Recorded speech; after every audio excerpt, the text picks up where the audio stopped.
Perhaps some of that frustration and anger may be a little bit based on some misunderstanding. So let me take a minute and clarify what the EM bill does. I would like to speak for a few minutes about some very important legislation the governor signed yesterday. The bill's known as the Local Government and School District Financial Accountability Act.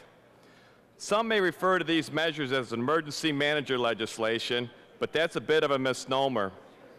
The bills do include provisions for the appointment of emergency managers when necessary, but emergency managers are not the focus. The focus is identifying physical problems early, before an emergency manager is required, so that the finances can be strengthened, services can be provided, and taxpayers can be protected. These bills will promote such early intervention. There are more than a dozen triggers in place to notify the state of entities needing assistance. These, along with safeguards of review, appeal, and oversight, mean the appointment of emergency managers should be a very rare occurrence. Communities and school districts sometimes struggle. Under the Local Government and School District Financial Accountability Act, we can help those in economic distress resolve their financial matters before an absolute crisis. When problems are identified and a community refuses to take steps necessary to avoid a potential financial catastrophe, that is when the state must intervene and appoint an emergency manager.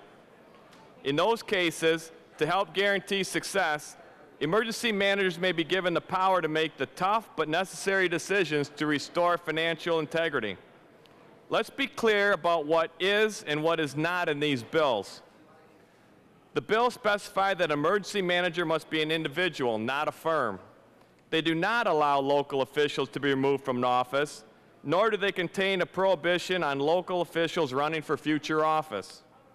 They do contain a number of provisions to protect healthy, well-managed pensions.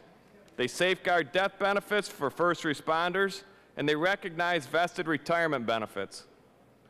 They allow for renegotiation with bargaining units. If renegotiation fails, then they allow for dissolution of contracts and the negotiation of replacement contracts.